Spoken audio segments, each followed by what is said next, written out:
everyone, and welcome to Red Connections. This is our 11th episode, and also, by the time it comes out, this should be our 1-year anniversary episode. As always, I'm joined by John, my excellent and academic co-host. Before we get started All right, so quick disclaimer here. I am not an academic historian. I'm just academically minded. He's channeled it into something more so than map games. He's done something with it, everyone. I just read a lot. I just read and listen to a lot of audiobooks. And you're doing great.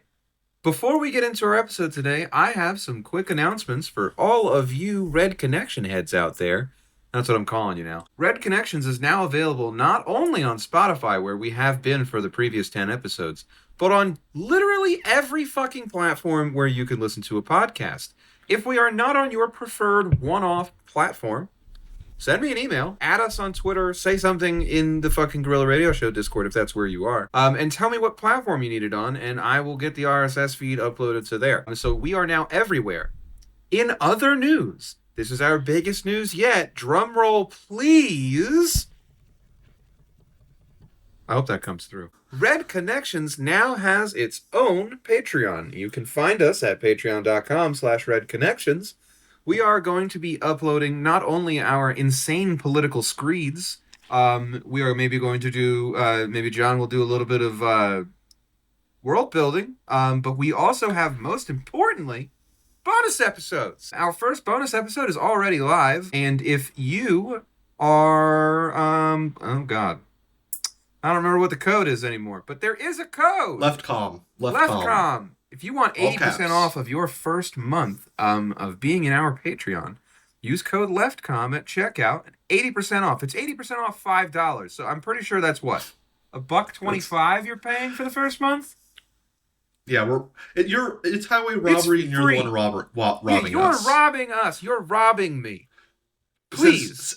Two very fairly well-paid white-collar workers. I know, and you know what? This is my beer money, so I need you all to please give us a little subscribe. You know, we have a bonus episode up already. I think it's a pretty funny one. It's a pretty good one. It's already out. I know some of you may know that I did a little bit of political screed writing on Substack a while ago. That got stupid, and I hate the way the Substack text editor works. So I actually threw all my rants onto the Patreon, and I think I'm going to add to them. So stay on the lookout. We're going to have bonus episodes. Maybe we'll have a little clip show type deal going on at some point with bloopers like we do for Guerrilla Radio. But bonus episodes, stuff from John, stuff from me, anything we're really thinking of, you'll probably see it there. So feel free to give us a subscription there. And please, as always, I know I don't really ask for this very often, but when you're listening to us on Spotify, you're listening to us on Pocket Casts, anywhere you may be, Apple Podcasts, please rate the show. Please give us 5 stars. Please leave a comment on an episode. We are also on YouTube now. Same name, youtube.com/redconnections. Go there. Our episodes are on there now. We have little promotional video. We have a little channel trailer made by our... Jaden. Yes, shout out our very first patron, Jaden. For making that for us. So please go like the videos there. Go subscribe to us there. Help us in the algorithm a little bit. I think we make really good content, and I'd love to give it more reach. So please rate the show. Also, I'm probably going to delist episode 1 at some point because I can't find the original files, and I know it's just covered in fucking music, so I'm sorry about that, everyone. So this is episode 11, but it might only be the 10th episode in the series when you see it, so... That being said, we're going to start... episode. Yeah, it's going to be a lost episode. If I ever do... I have the hard drive from that computer. Yeah, I have the hard drive from that computer. So if I ever find a way to make it work, I'll try and pull it off and do that. But today we're going to talk about a bunch of different things, but... I will say, on the Patreon, right now I'm working on a very vague idea for a U5 total conversion mod that will probably never actually work out, but I will be posting stuff on the Patreon once I get stuff that is more, shall we say, concrete. Hell yeah. Hell yeah. I will say that's just the overall concept, post-collapse colony world. Fuck yes. Yeah. Fuck yes. Very much channeling the Simon Roy Gris Grobus energy for that. Beautiful. Beautiful. Today we're going to talk about a lot of different stuff. I know we've already been going for 5 minutes, so thanks for sticking around this long. But we are going to be having a beer, and we are going to be talking about America's first very grave sin. It was already doing a bunch of sins, but I'm going to call this the first stepping out onto the global stage sin, um, which is the Monroe Doctrine and our treatment of Latin America throughout the ages. Yeah. Well, the thing is with Monroe Doctrine is that on the face of it, it is vaguely benign. It's basically just we're not going to allow any military rollback of the revolutions in Latin America. Like, on the face of it, somewhat benign. On the face of it, it's actually kind of decolonial. Honestly, the problem with the issue with Monroe Doctrine isn't so much the Monroe Doctrine itself; it is the Roosevelt corollary. Yeah. I mean, the thing is that also U.S. involvement in Latin America, from what I know, doesn't really get rolling until after the Civil War. Most of the kind of outside of just pure market forces, which is itself colonial and capitalist, but the U.S. was just one of several partners in kind of the pressures that led to the development of the Maoists would call it semi-feudal, I would call it the very specific type of agrarian capitalism that developed in Latin America. Of Latin America. Yeah. I would say until the not the Spanish American War, until the Mexican American War, Yes. the direct American sphere of influence stopped at the Rio Grande. Yeah. Now we were still doing horrible shit. See, basically every indigenous people in between the Rio Grande and the Canadian border. And beyond. And beyond, but like this wasn't our primary the thing about the United States is that it was the 19th century Nazi Germany. But also so was everyone. So let's write that down. Everyone is Nazi Germany. Everybody is Nazi Germany in the 19th century. Up until honestly, everybody is Nazi Germany from 1500 to 1945. Some would say 1992.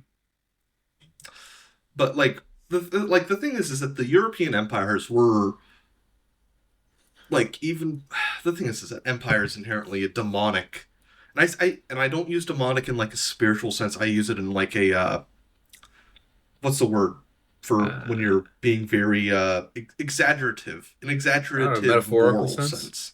Metaphorical sense, right? It's evil. Like these are extremely bloody-handed empires. But like there's a reason why I call the entire period from about, I don't know, 1490 to like 1904 to like 1900 roughly let's say up to Napoleon, basically the Europa Universalis time span. Yeah. I call that the Hitler years. Hitler particles were quite intense. It's why Germany was fractured into 1 million Hitler particle states. Exactly. Honestly, the all the German statelets were probably the least Hitlery of all the European states at this point. Like I said it in a tweet earlier this week, but like Trastamara, Spain was probably the most chudded out. Oh my god, is it pronounced Trastamara? That's how I've been saying Trastamara. I've been saying Trastamara because that is how Patrick Wyman pronounces it on Tides of History. Okay, fair enough. So okay, here's the secret behind Red's connections, folks. It's just John giving you half-baked, half-remembered Tides of History stuff. And it's Greg giving you my wild postulations about what could have been. Yeah. Like, if you want, like, an actually, like a historical podcast, I'm going to stop recommending a better history podcast. But for shit that happened 400 years ago. Basically, if you want something that's a bit less of a comedic bent, comedic/QAnon bent, that it doesn't exist. By a guy who Keep actually listening. Do not turn this show reads the literature. Go read Tides of History. The problem with Tides of History is that... Leave this show on. Do not turn this show off. After this episode is over... After John and I die in two separate and completely unrelated murder-suicides, then you can put on Tides of History. Well, Well, the issue of Tides of History is that it's like half ads. Like I'm I going to listen to. implicate all of you right now. If the Carolina Hurricanes do not win this fucking series against the Florida Panthers, I am going. All of you are Dude, involved. dude. All of you. All All of right, you. you're gonna cut that, right? Maybe. Don't. You need to cut that shit. Got it. I'll cut it. I'll cut it. I'm just gonna bleep it out. I'm just gonna bleep out the just that part. And just keep me reacting and saying that you need to cut it. I'm just gonna bleep that little part out. Anyway, I want to do a quick. I don't even know how to approach this topic because it is one of my favorite topics. In terms of like recent world history. I will say it sucks because I was just going to start reading Open Veins of Latin America. I'm going to you have to stop me because I'm going to start don't cry for me Argentina's going to start playing in the back of my head and I'm going to get really upset about what could have been. So, dude, okay, I have a rant about Argentina. Okay, the New Hampshire of the world. Okay, well, let me put it this way. It is the only country on the fucking planet that has ever gone from what the various bourgeois imperialist economic rating agencies and stuff think of as a developed country to a developing country. Only one to go backwards, folks. Also, the only country to successfully implement Peronism, and the only one to understand what Peronism is. You know what Peronism is? Peronism is degrowth. I don't know. Nobody knows. Because Peronism is both growth and degrowth.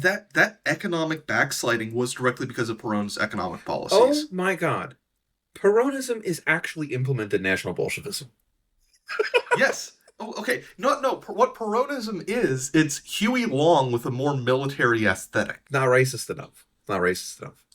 And also, the way I've thought of it is essentially it is depending on who you ask, Perón is either a social democrat who governed like a fascist or a fascist who governed like a social democrat.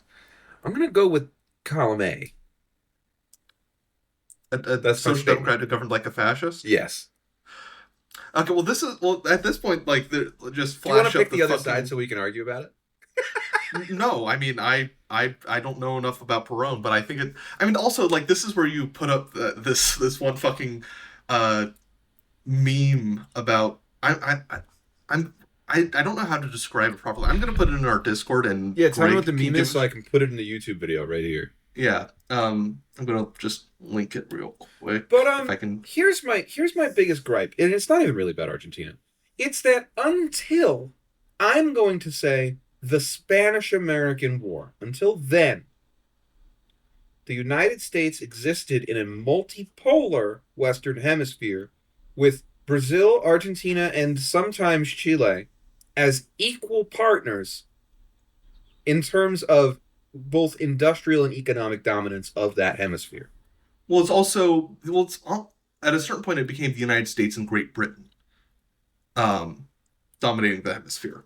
Because, I'm talking later. I'm saying, later. By the late 19th century, it was Brazil, Argentina, and the U.S. as relatively equal partners. There are a series of treaties, and it's part of why they're the overarching Latin American governing bodies. The reason that they exist the way that they do, and the reason that they're headquartered in goddamn Mexico City, is because there was a time period in which Argentina and Brazil could negotiate on equal footing with the United States. Yeah, during the lead up to the Mexican-American War, most European commentators were just yeah, the Americans are going to get washed by the Mexicans. The Mexicans have have an actual standing army. They have a much more European-style standing army. And they got fucking hosed, and they haven't stopped getting hosed since. Well, hopefully, Presidente Scheinbaum can reverse that. Presidente Scheinbaum, save my people. Free my people. My people yearn for freedom. My people yearn for freedom. Please liberate my country. Where do you want to go with this? Where do you want to take this? Because I'm there is still one specific war I want to talk about, and I'm sure you already know which one it is. Is it the Pacific War or is it the Chacos War? Is the Chacos War the one where everybody gangbangs on Oh, Paraguay? the Paraguayan War. Okay, yeah, Is that's that the not the next. tripartite war? Is that not what it was That's the called? tripartite war. The Chacos War is the one Bolivia and Paraguay fought over a bunch of useless Yeah, steppe. but that war, like I don't have anything to say about that war that's not kind of funny because like it's like watching Coughing Baby and Coughing Baby fight it out for like a bunch of steppe territory that they thought had oil in it and then didn't. Yeah. So yeah, talk about the tripartite war while I look for this fucking Yeah. Trinity meme. So, God, I'm gonna have to pull up the dates on this, or I'm gonna fuck this up. So in the mid 1800s or late 1800s, this is actually happening right around the end of the American Civil War. So 1864 is when this pops off, the Paraguayan War, also known as the War of Triple Alliance. We just kind of fucked up. It's not the Tripartite War. It's the War of the Triple Alliance. So around this time, the official boundaries of the interior of South America are really being formalized. So prior to this, like Brazil and Bolivia have a bit of a spat, and Brazil and Peru have a spat, and then And Bolivia loses its coastline. this is all over like chunks of the Amazon which are extremely hard to chart because it's all fucking jungle. Yeah, it's places where they think there might be resources, and in Bolivia's case, they get fucked over and over and over and over again. So they start out with a coastline, they lose that. And then Argentina and Chile are fighting over like who gets to control a bunch of barren mountaintops. It breaks down, doesn't break down into much more than that. They're like fighting over that border. It's a And lot then like they're the fighting between India, Pakistan, and China in the 20th century.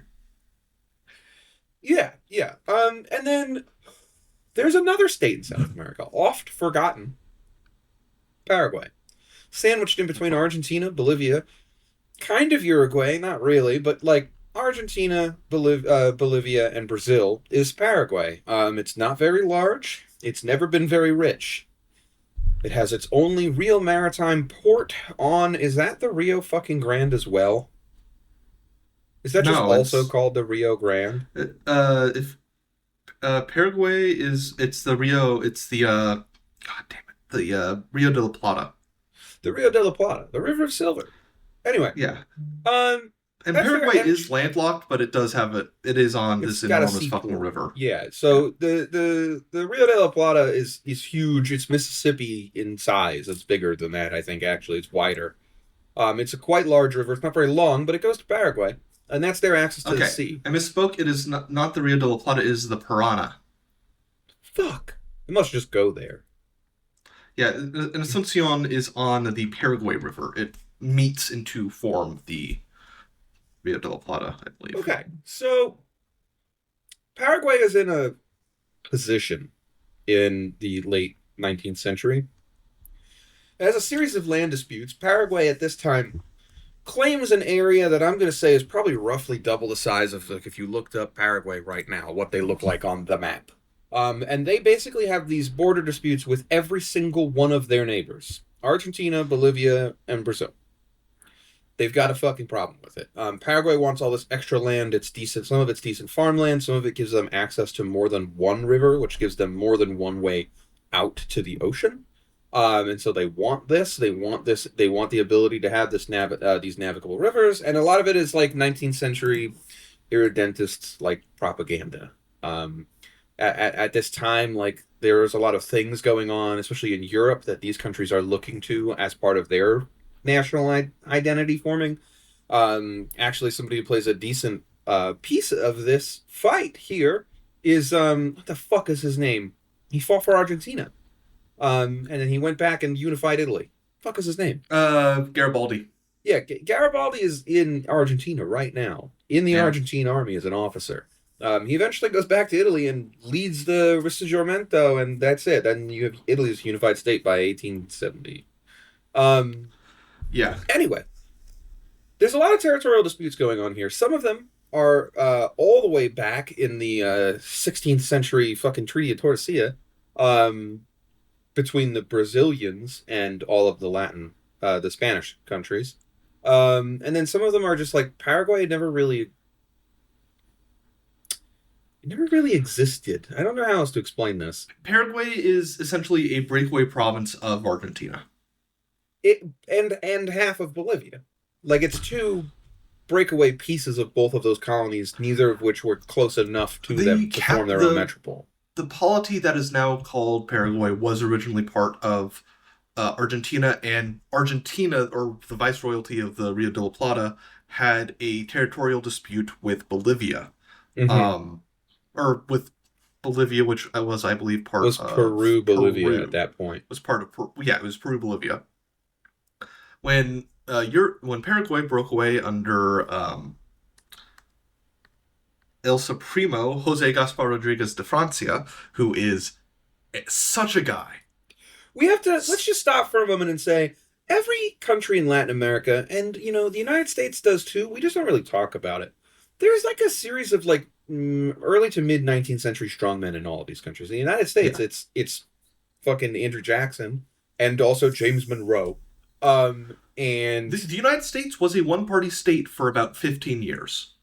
Yeah, and then they really, good feelings. There's no good way to say this without me sounding like I'm against this, but like Abraham Lincoln is a strong man. Is a yes, and a political strong man.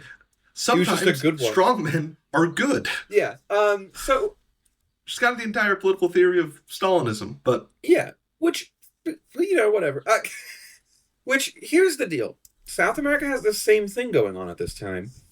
Although I will just say, unique to Paraguay, that's the only thing they've ever had, and they're never good. So write that down.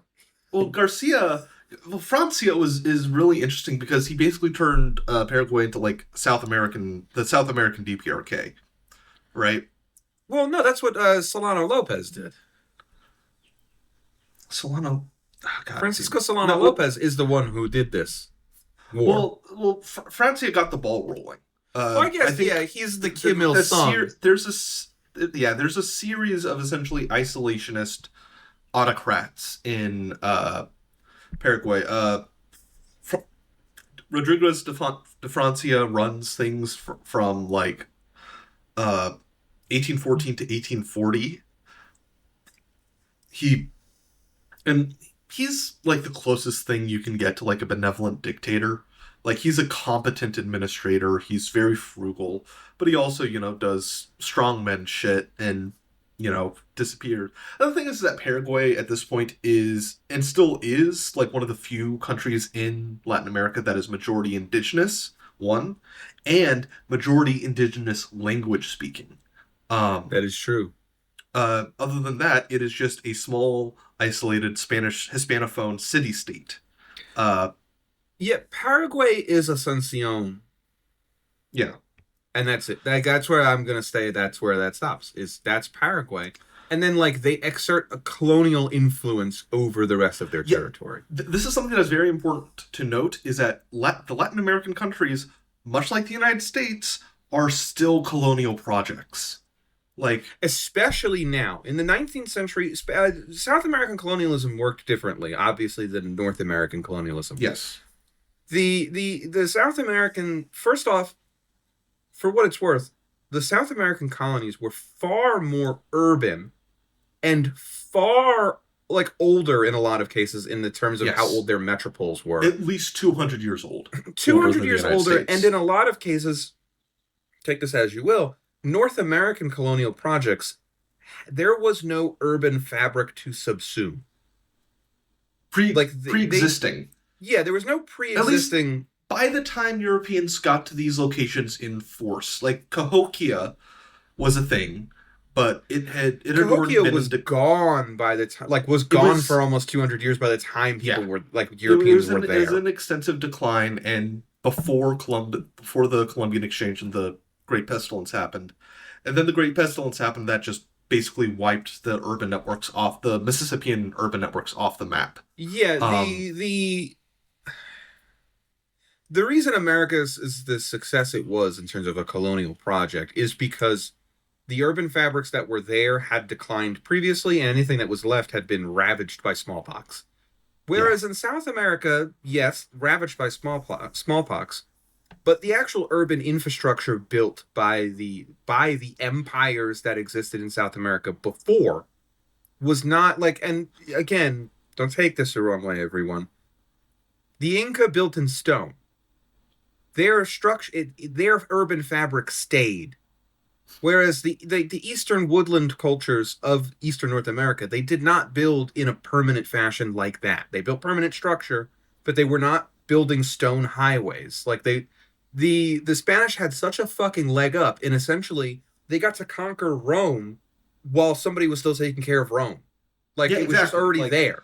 a lot of the a lot of the Spanish conquest was essentially conquisted private armies, like PMCs, rocking up into a pre-existing imperial structure, knocking over the leadership, and slotting themselves in as new elites. Yeah, there was no It is remarkably without the similar. sickness. Without the It, it sickness, like those structures would have stayed forever. yeah, it is remarkably similar to how the Crusader states worked. Actually, that's probably a bit of their model. Yeah, like somewhat, and then also you add again Trastamara, and then Habsburg Spain. Again, the most shutted of all of the European polities at this point. So you have essentially Catholic Al Qaeda essentially are running You got Opus Spain. Dei running goddamn South America, okay? Yeah, you have Opus 200 Dei, years before there's an Opus Dei. Yeah. And like, so think about that, so forcible conversion at sword point essentially becomes the norm. I have a feeling that if any other polity, like if France, or maybe not the Netherlands, after considering what happened in Indonesia, the Netherlands probably, but I mean, the thing is that like, if a Muslim polity at this point had, it was one that knocked all the old elites out in Mesoamerica and slotted themselves in their place, things would have probably been more like, I don't know, India, right? Because that is kind of what happened. What? Far more fragmented? Worse? Yeah. No, what happened in India was a lot of the original population was still alive and was basically... That's true. If this had happened and everybody had immunity to smallpox, okay? Yeah. Like, things would have been honestly, different. even with smallpox, if you don't have the culturally, destabilizing element of, cultural genocide and forced conversion, there probably is much... I mean, the thing is that... Which I will also say, if Mexico this had happened and Central before, America are still, to a certain degree, composite cultures to this day, right? Like, there's an enormous... Like, and again...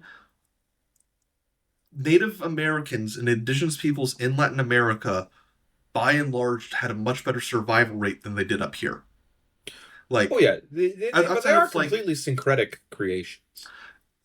Or I should say, the ruling strata is syncretic to a degree. There is still, again, the thing is that even today, these are still colonial societies. Like, there's this really good book. I haven't read it. It's like 7 Myths of the Spanish Conquest, right? And one of the myths, when the last myth that this book postulates, this is just what I've heard, is that it ended, that it is over, and that it is not in fact ongoing. Because to a certain extent, what the wars of independence, quote unquote, for a lot of these Latin American countries were essentially the Spanish-speaking colonial elite tossing off the rule of the elite from the metropole, from Europe. They essentially did the American Revolution. They just happened to also still have a pre-existing underclass, whereas America imported its underclass from Africa. Exactly. I mean, there's also differences, like in Argentina. Argentina is much like the United States in that there is not much of the indigenous population left, and the thing is, Argentina is basically America, but with Italians instead of Germans. Argentina is America if we did indeed let the libertarians run everything. Which, again, is us in another 5 years. It's Argentina without the Protestant work ethic. Yeah, basically. My ideal society. Yeah. But no, this is my... Okay. Here's the thing. Also, I wanted to postulate this to you because I know you'll run with it. I think that if the Spanish conquest of Latin America had happened 50 years before the Protestant Reformation, it would have been a completely different ballgame because it would not have been so militant. Yes, and like you don't have like the same kind of, I don't know. Well, the thing is that like stuff like the famine bullion is still going to happen. Yeah, Bullion famine, I should say, is still happening at this point. Like that was a part of why the colonization of Latin America was so important for the European economy, because their money supply was running out. Their growth had outpaced the money supply in they Europe. ran out of That's gold. where even with the silver mining booms in Bohemia, even with novel credit arrangements like bills of exchange that essentially allowed for the creation of like the kind of virtual money we have today, but They did before create fiat computers, money here, didn't they? fiat money. Yeah. Well, the thing is, bills of exchange were still nominally backed by silver. It's just both the bill of exchange and the silver could circulate at the same time. Yeah, yeah, yeah. Um, but even with that, like growth was economic growth, commercial growth. Again, this is tying into the later episode after I finished reading Jairus Benagi's A Brief History of Commercial Capitalism, and I forgot the author's name, but Before European Hegemony, which book I still need to link Greg to those PDFs. So You do. yeah, It's I'll do okay. that I after believe you. we. But anyway, Yeah. I think that if it like the Great Bullion Famine would have still occurred, but I do not think the like without an Inquisition, right? Well, you'd still have that, but The it would not Inquisition wasn't be. the Spanish Inquisition was not a response to Protestantism. The Spanish Inquisition was primarily their It's a first targets Reconquista. were crypto Jews and crypto Muslims. Hmm. I think the Protestant Reformation just gave the Inquisition and the Jesuits It gave a them shot in the another arm. 50 years of life, I Well, think. the Spanish Inquisition didn't end until the Bourbons took power in Spain.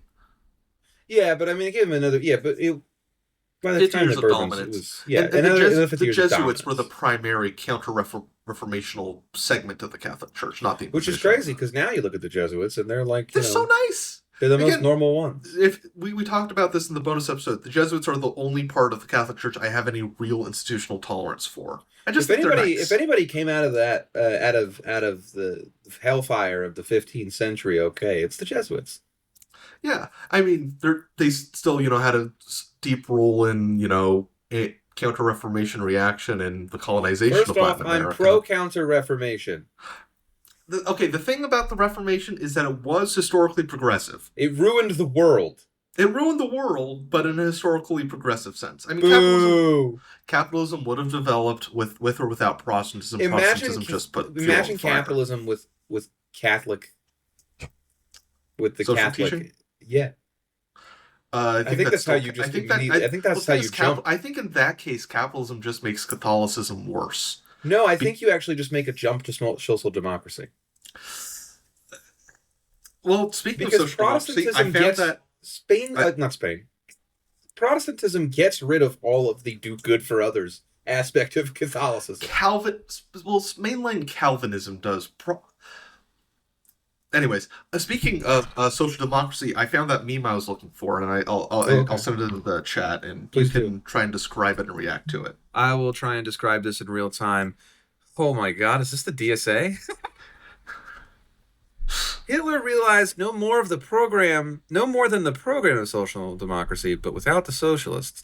And then there's a triumvirate diagram here. It's a trinity in Christianity. It's a trinity. It is the Holy Trinity. And it's Mussolini, Stalin, and FDR. And so this might be Mussolini is not Stalin, and Stalin is not FDR, and FDR is not Mussolini. But Mussolini, all of them are social Stalin, democrats. And FDR are all in the DSA. Or they're all social democrats. They're all in the DSA. And it also, you want to know what fascism is like? It is like your New Deal, and the conception of the men from Moscow is based on fundamentally the same theoretical methods as those of the reformists. There you go. Basically, it's saying that Stalin was a social democrat. Everyone is. Write this down. Here's my point. We gotta get. Let's get back to the Paraguayan War real quick. So in 1864, there's what the hell is this? What's the first guy's name? God damn it! Because there's a guy between them. Well, the thing is there's like 15 coups that happened between 1840 so let's give you guys some 1844. pretext to this war. In between 1840 and 1864, there are like 37 guys in charge of Paraguay. And they Yeah. all are something something fucking Lopez. Like there's like Yeah. 7 Lopez's. So keep track. Before our main boy, Francisco Solano Lopez, is his predecessor and father, Carlos Antonio Lopez. Who is allegedly De Francia's nephew. Allegedly. So We Uncle don't know. Magic, the Uncle Magic Uncle dictatorship is Unk in play Magic is here. back. So anyway, Yeah, let's just Paraguay. reheat a bunch of Chapo jokes from 2018, 2019. Yeah, just write this all down. So Paraguay spends basically the better part of 20 years between, let's say, 1840 and 1864, doing nothing other than attempting to be the South American Prussia, which they were compared to multiple times. And the way they did this was by just mass conscription. They just drafted fucking everyone. Everyone got drafted, and I will say, at the outbreak of this war, Paraguay probably did have one of the most, like, well-trained, decently equipped, like, South American militaries.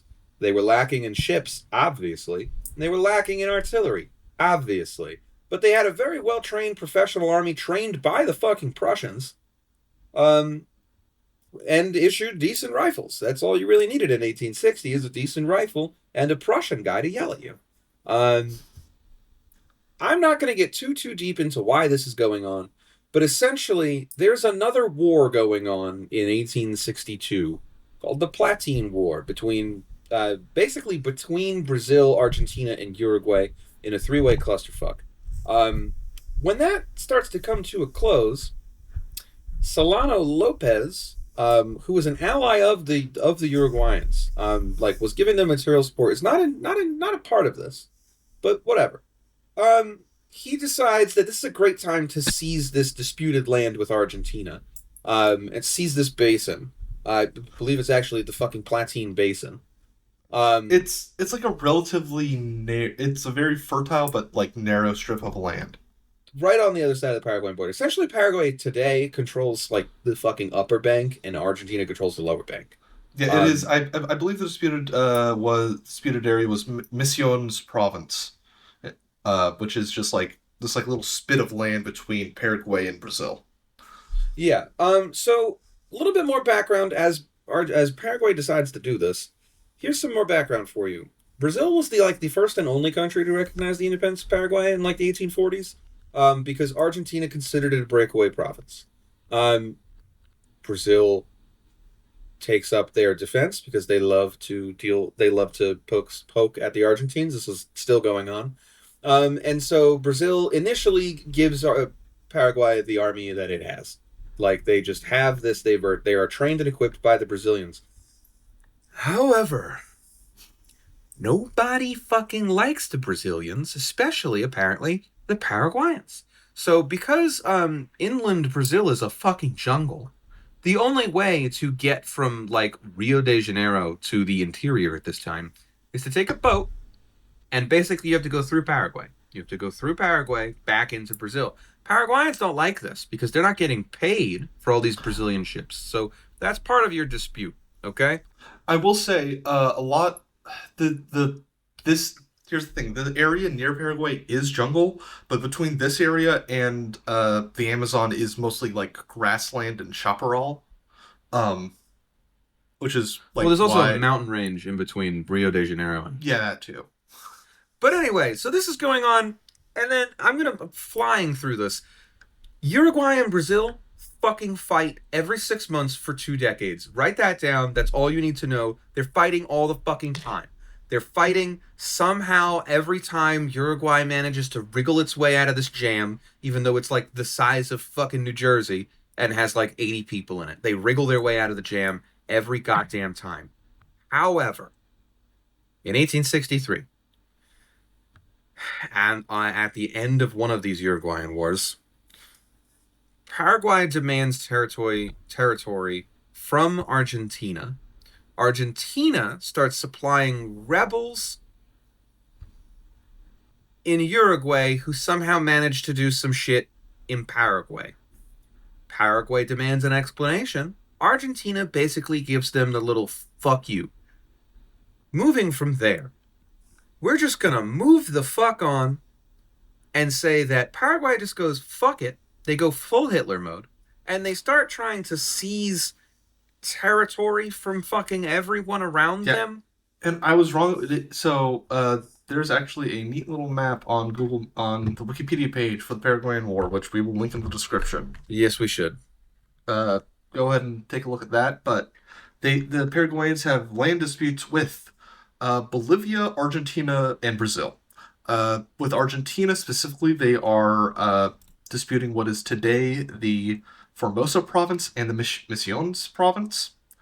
Um, and with Brazil, they're basically what Paraguay wants is what would be quote unquote natural borders, which is borders defined primarily by rivers. Nobody else wants that. Um, yeah, and Paraguay as well as Argentina and Bolivia are disputing the Norte Chaco area, which is basically just the western half of Paraguay. There's Um, goddamn nothing there. Let's just everybody remember this at home. There's actually nothing there. it sucks. It's Just literally okay. I want you in your mind to open up Google. You're not Googling Chaco, so write this down. You're Googling Google northeastern Wyoming and click images. and you can also just Google Norte Chaco and it'll. You could, but it's far funnier to make the comparison to it's fucking Wyoming. It's empty. It's like rocky, scrubby shit that everybody thinks is filled with gold. At this Or time, oil. they think it's filled with gold. No, it's gold now. Oh, okay. It's oil by the time Bolivia finally dukes it out with Paraguay.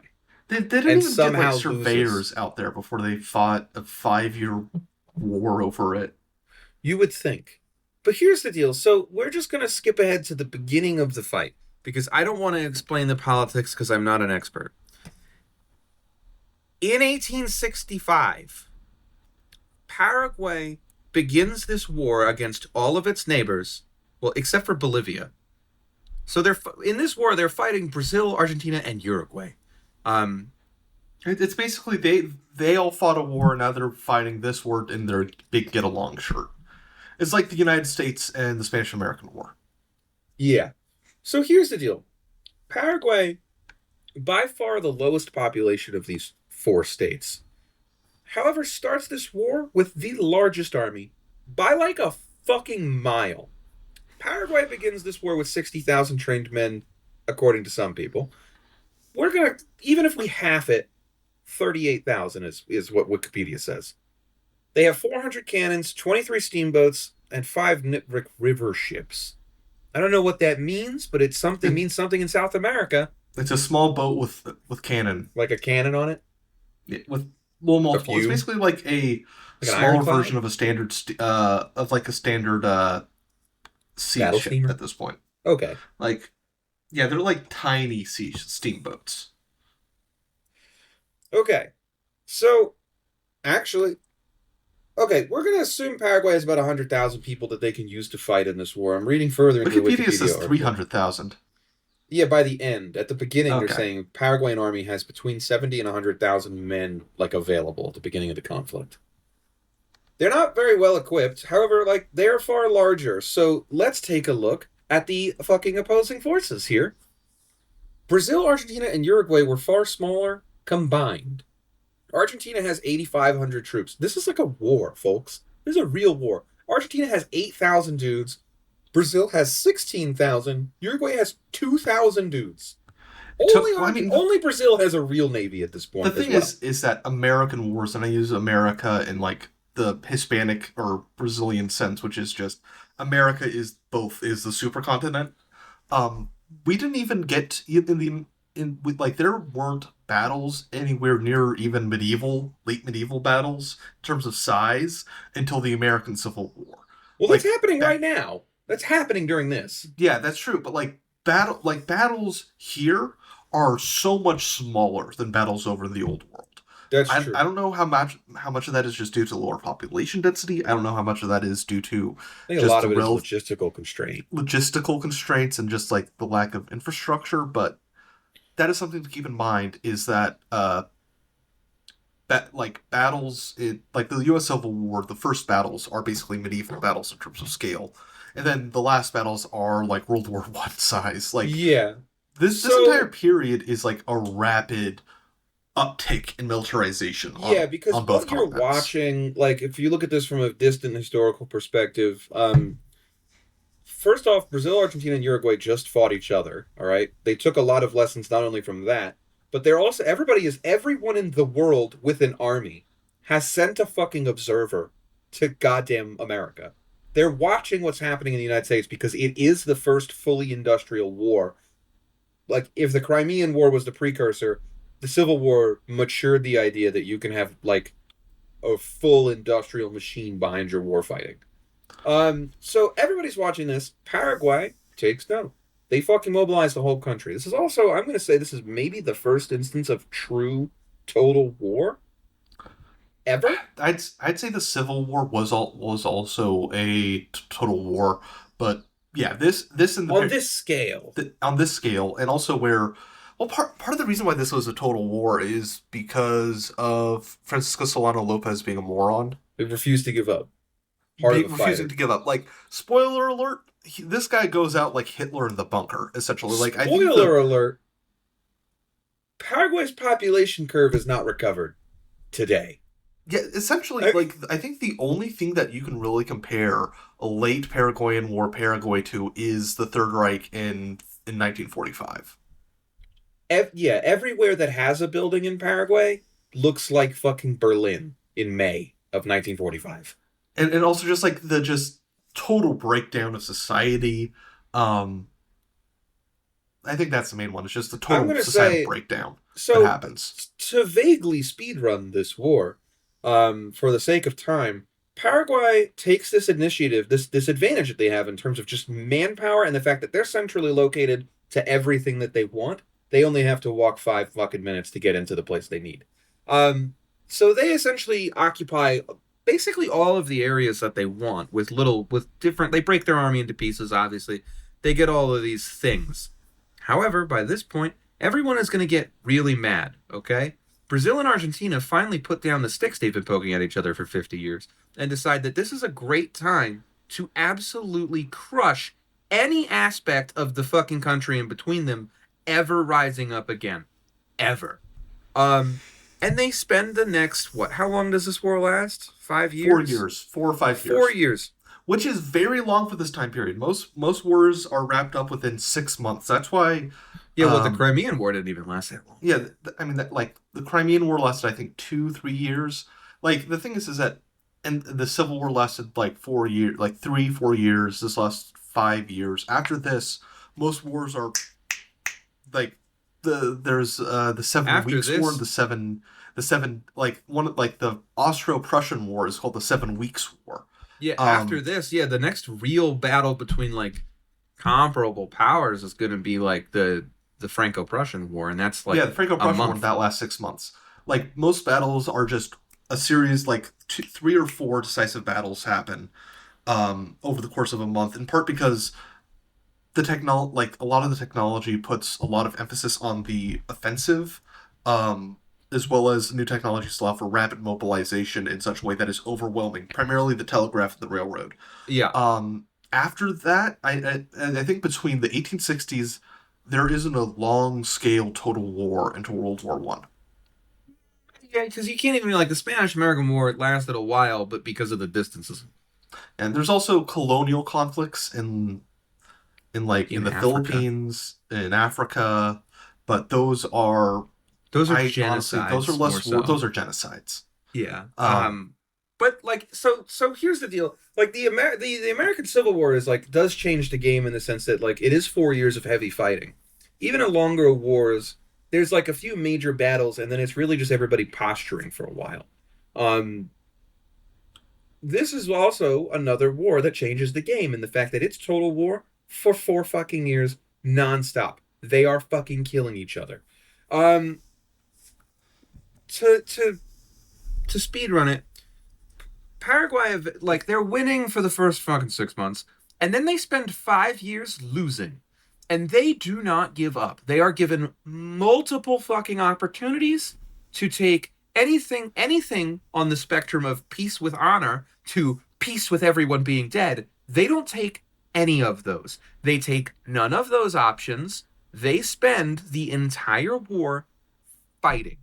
They fight to the fucking last. I don't like. They're crazy. Something but like I'll give them like mad respect for that.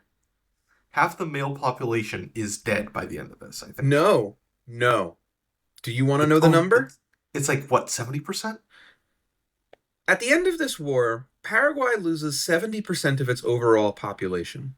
It loses 90% of its pre-war male population. 90% of all the men in Paraguay are dead. In some ways, it is almost a genocide. It's just not. It's just that's not what that was. They just never stopped fighting. Because fucking I think honestly you could blame Francisco Solano Lopez for that, right? Because he's just like, yeah, it's honestly what it's like. It's like fucking Pol Pot. Yeah. But even more stupid because it's not intentional policy the way it was for fucking Salazar.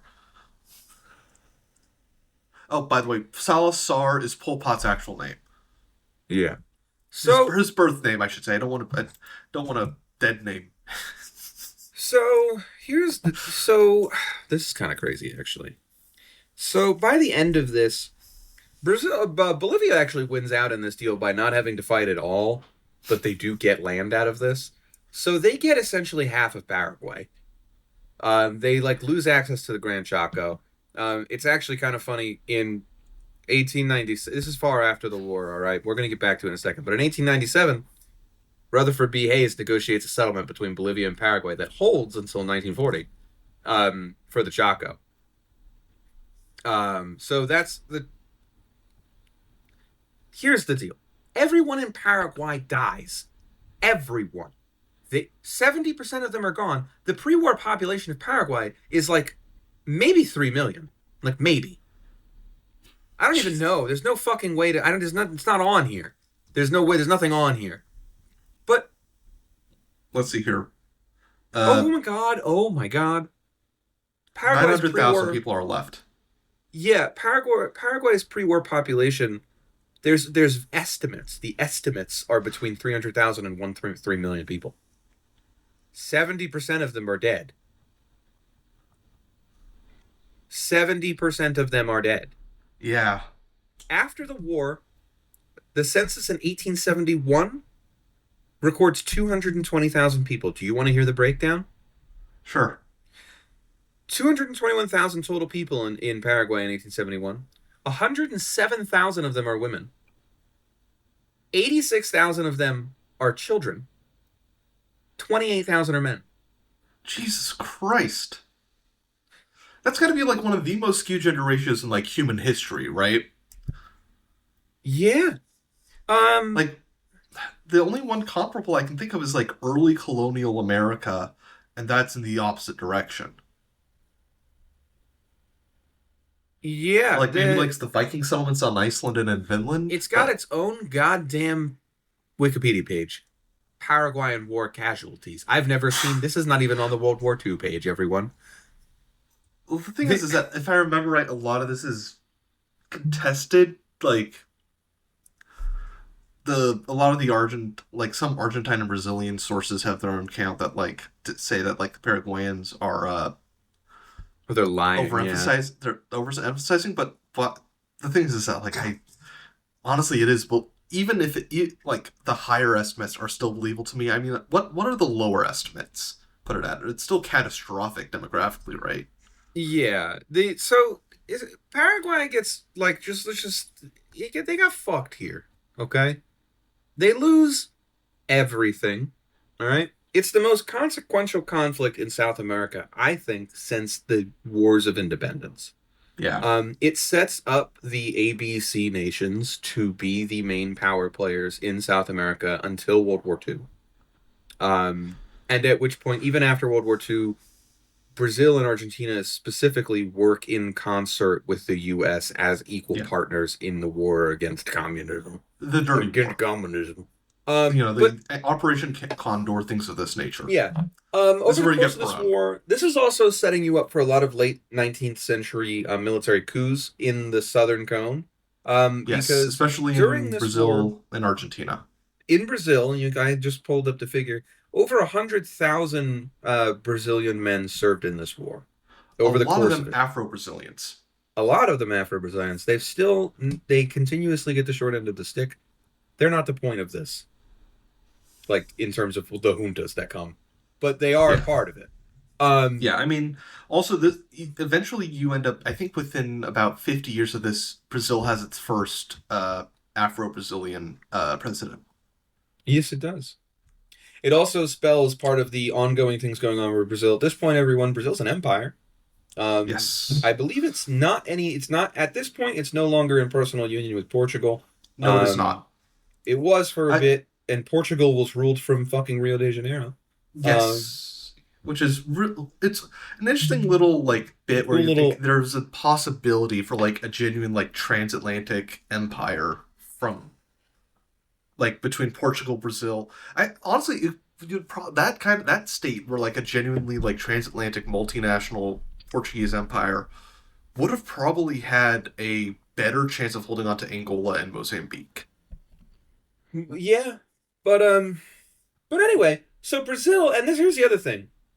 At this point in time, especially considering what's just happened in America, in the United States of, Brazil is the most legitimate state in the New World. At It's this point, also it's also one of the last slave states in the New World. they take a fucking page out of look at what just happened in the USA. They decide to phase out slavery by themselves. But they are the last like slaveocracy in the sense Yeah, that they did not do full emancipation. yeah, slavery still exists in Brazil up until the 1880s or 1890s. When the last Um, slave died, yeah, you could no longer be and born a slave in Brazil after a certain point. yeah, um, and but yeah, eventually, but the thing is, eventually the emperor was too progressive They and got got his over. ass. They had They the got his ass. He was overthrown by a bunch of like kind of local gentry. I think at a certain point I should link you to Patrick Wyman's article about like local gentry Please and do. like the power networks because I feel like we could do an entire episode about that. I also want to say, Emperor Pedro II of Brazil, one of those Machiavellian, um, in a good way, Yeah. characters, like a What historically progressive man who did not even want to be emperor. Like history has proven time and time again, man would have made a great. Wasn't he president after he was emperor when he I don't abdicated? think so. Pedro the Second? Yeah, because he abdicated. He ended the monarchy in Well, he Brazil. abdicated at gunpoint, if I remember right. And Yeah, he was never because of the coup. president. Yeah. Ah. Anyway, a historically progressive man, very strange situation he was put in, um, by due to the circumstances of his birth, if that's what you want to call it. But a very They interesting could character. Have you ever?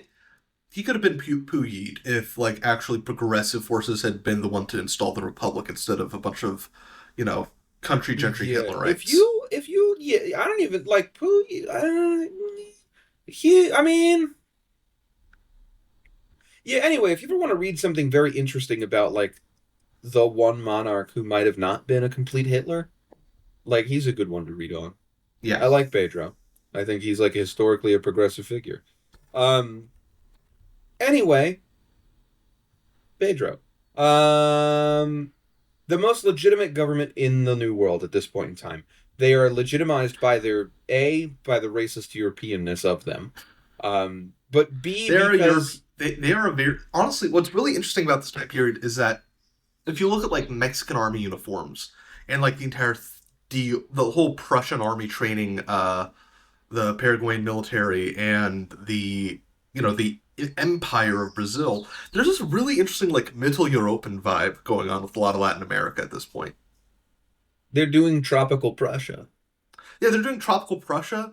I would argue that Brazil is like tropical Austria-Hungary.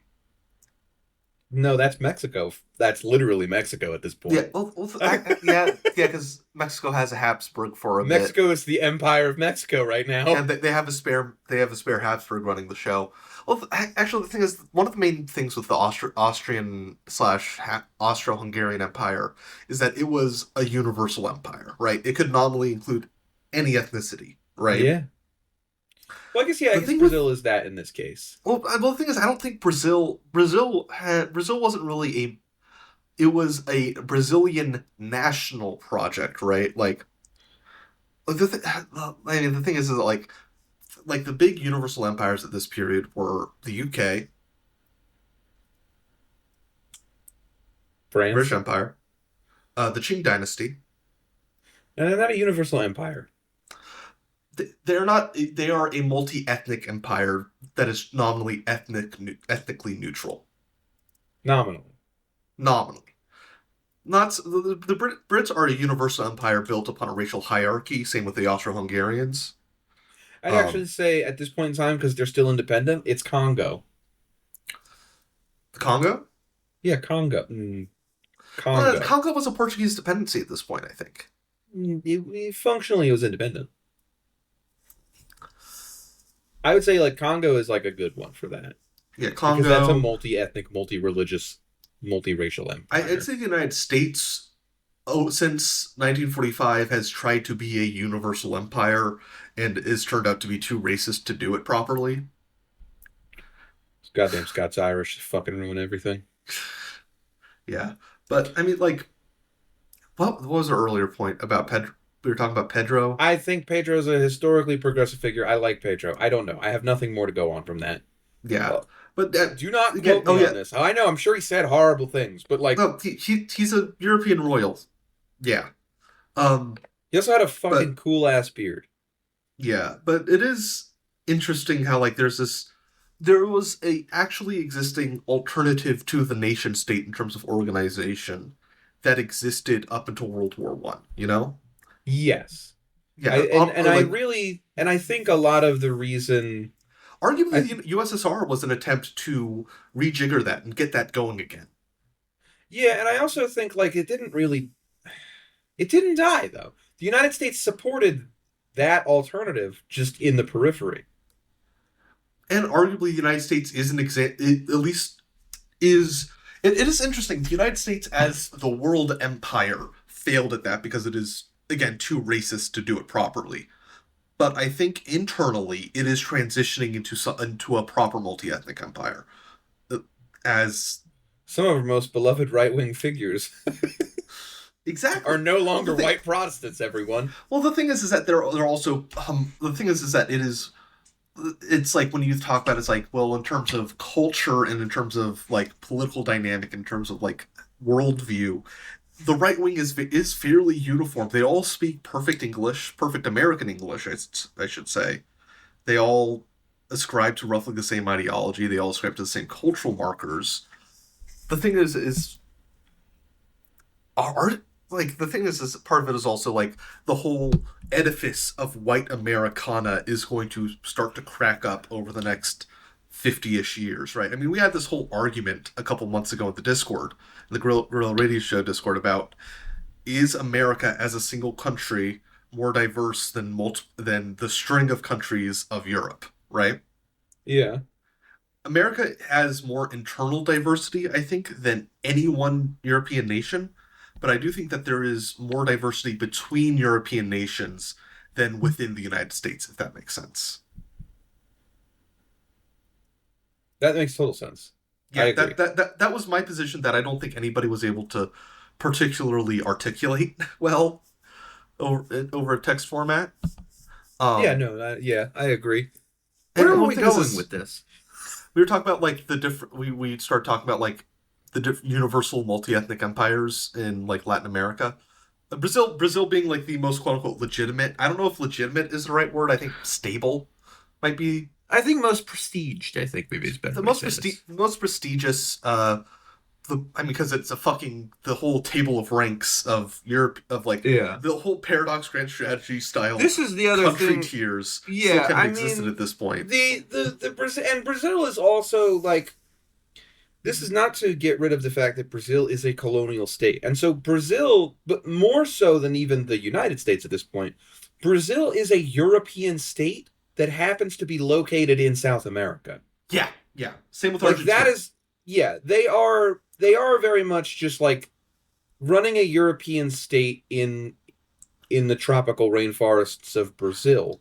I think the way I kind of think of Brazil at this point, and even to today, is it's what if the American South was an entire country on its own, was Catholic, and was in the tropics? Imagine if Louisiana ran everything Yes, and it south of was the Mason-Dixon line. because it is primarily a plantation-based resource extraction and agricultural economy with endemic slavery, with a substantial amount of cultural influence from West Africa.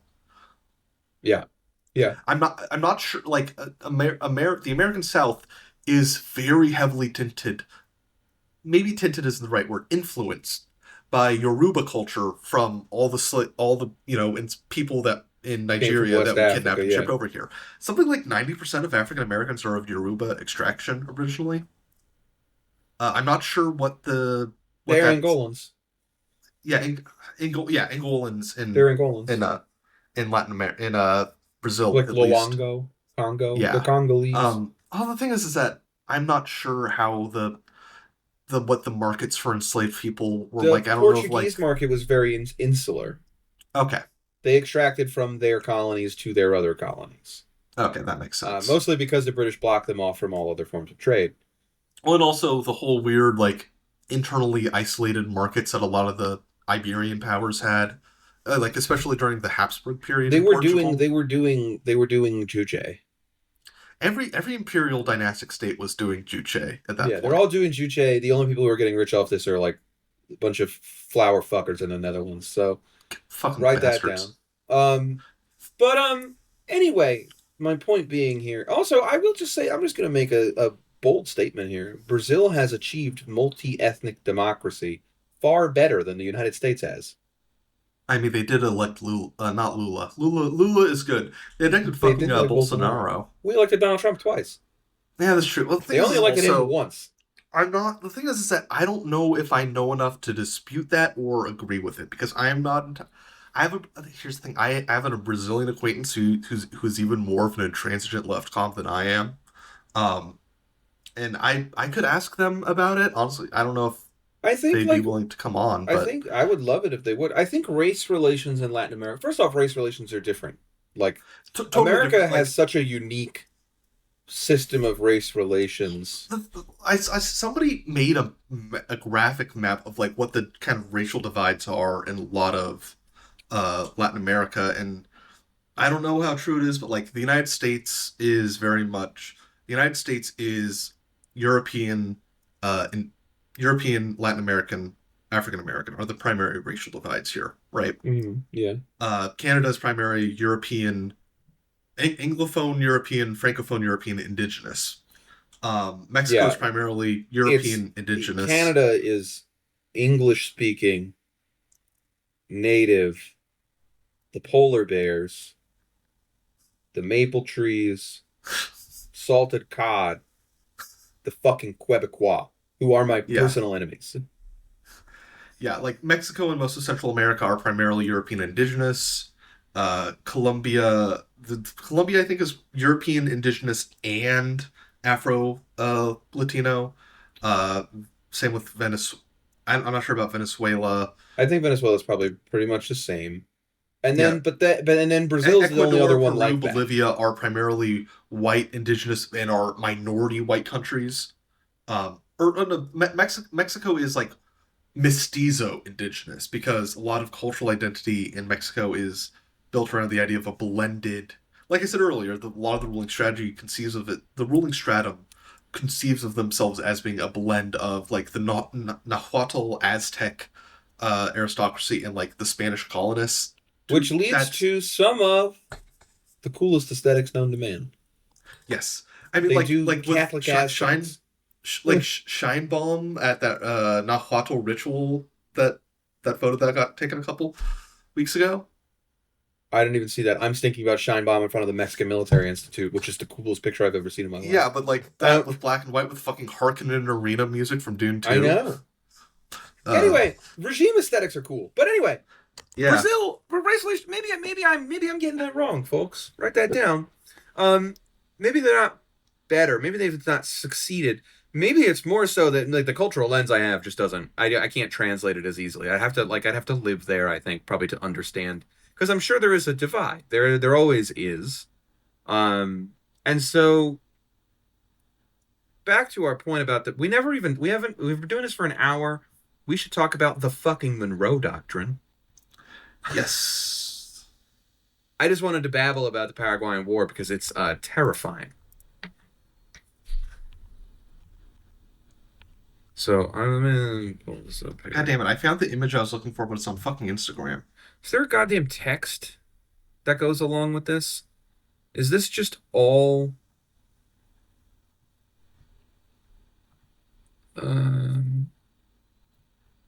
Is there no text to the goddamn Monroe Doctrine? So this photo I found, it's posted by a guy named Pavel Romanov II. Oh my god! Wait, what are we looking at? What? What are you looking at? I'm the photo I was looking for, which is really cool. But this guy is posting this insane screed. Mexican President Claudia Sheinbaum performing an indigenous pagan ritual during International Women's Day 2025. Mexico has been a narco state since the last century. It's an open secret well known to all, but Lopez Obrador opened the window to populist Marxist socialism imported from the Cuban dictatorship. Ah, beautiful. This guy is insane. Please share that photo. I will if I can find a version that isn't posted by a right wing nut job. Okay. I am going to read to you all at home the Monroe Doctrine as written down. I don't even know. James Monroe said it at the State of the Union in 1812. All right? Or 1810? What the hell did he write this down? 1823. I'm so wrong. Anyway, Monroe Doctrine, the full document of it, goes as follows. Here's the introductory statement. The occasion has been judged proper for asserting as a principle in which the rights and interests of the United States are involved, that the American continents, by the free and independent condition which they have assumed and maintain, are henceforth not to be considered as subjects for future colonization by any European powers. That's the introductory statement. I'm going to read to you the paragraph that the entire thing is. We owe it, therefore, to candor and to the amicable relations existing between the United States and those powers to declare that we should declare any attempt on their part to extend their system to any portion of this hemisphere as dangerous to our peace and safety, with the existing colonies or dependencies of any European power, we have not interfered and shall not interfere, but with the governments who have declared their independence and maintained it, and whose independence we have, on great consideration and on just principles acknowledged, we could not view any interposition for the purpose of oppressing them or controlling them in any other manner, their destiny by any European power, in any other light than as the manifestation of an unfriendly disposition towards the United States. All right, so I'm going to rip that apart real quick and say the preamble is great. All right. The preamble sets up an anti-colonial message to the powers of Europe. The second, the paragraph here that is addressed specifically to the quote-unquote allied powers of Europe. So in 1823, this is not really the British, but it is. This is mostly addressed to France, Spain, and Portugal, who maintain their last remaining colonies. I guess the Dutch, who maintain the last colonies in South America. And also Latin America and the Caribbean. Let's make this clear. This applies to the whole hemisphere. He's mainly speaking about Latin America here, but the Caribbean is an important piece of this that will come up later. Essentially what's being said here is hands fucking off. This is our side of the world now. And because it's 1823, there's not too much of a position of power here. Obviously, the Americans have beaten the British twice now, mostly because the British keep getting distracted by other things going on, with their toys. Did we win the War of 1812? We didn't lose. They burned the White House down. Trust me, buddy. If we lost, we'd be having tea time. Maybe it would have been better if we had. It would have been. But anyway, so we fended off the British twice. That's a better way to say it. We fended off the British twice at this point. And we have already bought, in 1823, we've already bought Spanish Florida. Where the Louisiana Purchase hasn't happened yet. Has happened in 1823? Was it? It's 1820s, right? It was Napoleon, so it had already happened. At 18, oh, it's like early, isn't it? Yeah, it's like, yeah, we bought it from Napoleon. Yeah. Anyway, America is kind of trying to assert itself, and I think at this point, Brazil doesn't gain independence through fighting like everyone else, if I It's their remember interpersonal correctly. union. No, there is a war of independence, but it's more like a series of riots. Yeah, it's like a skirmishes that lead to the Portuguese crown essentially splitting itself in half. Yeah, and it lasts 2 years, but it's basically a family spat between Pedro II and John VI. Yeah. Here's the thing. Um, at this point in time, like it's the 1820s. The hell's his name? You know the guy. Bolivar's revolutions are wrapping up. Yes. They're mostly done now. I think Bolivar's dying a sad, empty, broken man. who had such a great dream. Anyway, all gone. It's Jover. It's Jover. Truly the South American Washington. But anyway, um, the United States is starting to try and assert a separate foreign policy. I don't think at this point, at this point, the racialization of South America has not occurred. No, it is not. I don't think that occurs until after the Spanish-American War. It doesn't even occur, I think, until those countries start having indigenous leadership. Yeah. These are white countries because as the United States sees it, they're no different than the US. It's just that their slave population is a different color. Yeah, and it's a much thinner stratum in a lot of these places. It's thicker in like Argentina and to a lesser extent Mexico. I think Mexico starts being racialized because of the inherent because the whole that ruling stratum begins to portray itself as an admixture very rapidly. I think they're also racialized because of the war in 1843. In the proximity. Yeah, the proximity, like the othering, like to speak a different language, they're being othered. Yeah. Not more so as the America also inherently, like French Canadians are not seen. They are racialized French Canadians, but they are not seen the same because Americans have an affinity to France already. Yeah. And so there's no need Thomas to Jefferson, do that. Thomas Jefferson, rapist, slaver, and francophile. Actually, basically all of the founding fathers were Francophiles to some degree or another. Yeah. And they're also all rapists and slavers. Just like all of the French. Yes. Every French person. Okay, maybe one not. of you. Every one of you. I'm leaning into the camera. You can't see this. I'm leaning in and pointing. We do not think that most French people have committed sexual assault. Red Connections, not yet LLC, does not condone this. Anyway, might want to cut that bit. I'll bleep it out. It's funny to do bleeps. Anyway, Latin America, at this time, they're seen vaguely as equal partners. They're like younger brothers to the United States in terms of revolution. However, I need to reiterate our point from earlier on that all of these countries, right, they are new in name, right? Like at this point, we still have Gran Colombia. One day we'll get you back. We still have Gran Colombia. We also have Peru, Bolivia. Like Latin America does not have as many countries in it as it does now. It's Peru, Bolivia is the viceroyalty of New Spain. Presidente Morales finished the Bolivarian Revolution. Please God. But anyway, there's like 5. As a disclaimer, I do not actually like Nicolas Maduro or Chavez. You fucking mad at Maduro?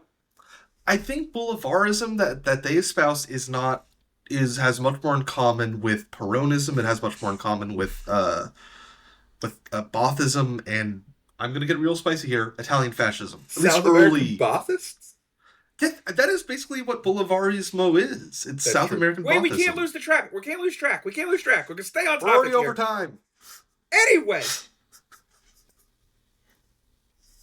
These countries are far older. They're far older in their institution. Already at this point, their institutions have been in practice since the late 1400s, right?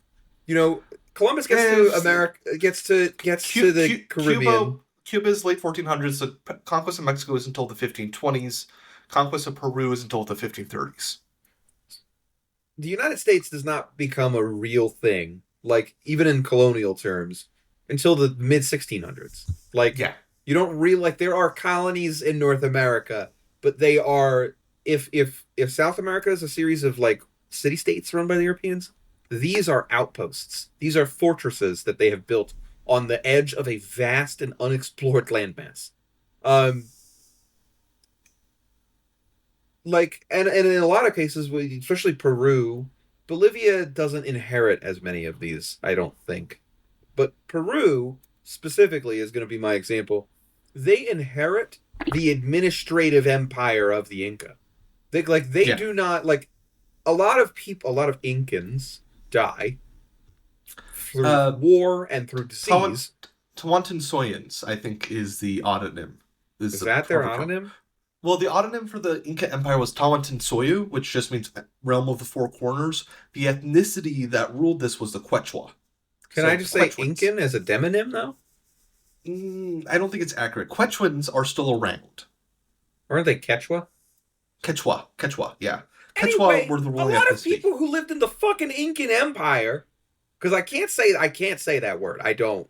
You'd have to keep putting it in there Quechua. every time. No, not Quechua. What you said they were calling themselves. Tawantinsoyans. Okay, why are we calling them the Inca then? Did we make that up? Because the emperor was the Sapa Inca. I was gonna say, is somebody I'm directly related to get there and have the same reaction I did, which was I can't say that word. No, it's the ruler. I think the Spanish heard a bunch of terms and they went for the one that was Easiest two to say. syllables instead of five. 6. Yeah. Anyway, a lot of people died there, but not all of them. And honestly, is it the majority of people in the I Inca think most of Empire Peru died? is still a lot of Peru is still They're Quechua Quechua. speaking. Yeah, But anyway, they inherit this administrative empire that already exists, and they just really slap a fucking cross on everything, including a lot of like Inca built buildings that are still there. and a Like they lot of just the slap a cross on. aristocracy. A Yeah, lot the of the aristocracy, gets like kind of rolled aristocracy into. everywhere. Yeah, like aristocracy everywhere. They see the writing on the wall and they just change sides. I mean, there's a kind of a thinning that happens during a lot of the revolts, especially the God, what was his name? The last Tupac Sapa Amaru. Inca, Tupac Amaru. the The last guy Sapa that Inca. Tupac was named after. Yeah, the last guy. He was the last Yeah, emperor. yeah. But anyway, so that like those states are really old, and the administrative like behemoth behind them is quite old. I'm gonna say out of all of them, like Argentina and Brazil have the least because they were a lot more like the United States' settlement in the fact that like the people who lived there, there were people who lived there. They were just not at the same level of They were like non-state urbanization. societies. Yeah, they were non-state societies.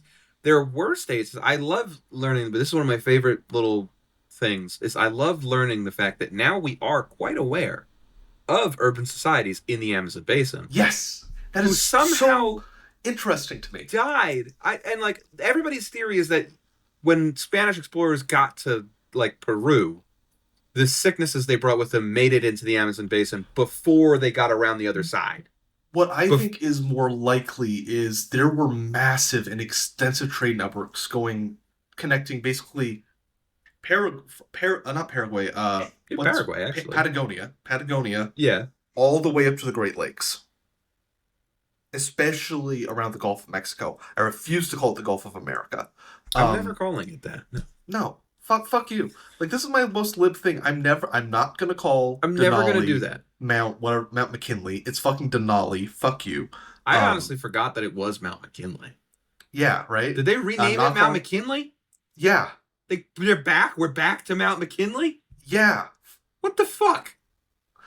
I hate this fucking administration. Anyway, I swear to God. Anyway, but there's an enormous trade network, especially centered around the Gulf of Mexico. So I think it is entirely likely that old Chrissy Colombo introduced smallpox in this area, and it went down the trade networks and wiped this. It's very intriguing that like, out. Why them? They all died.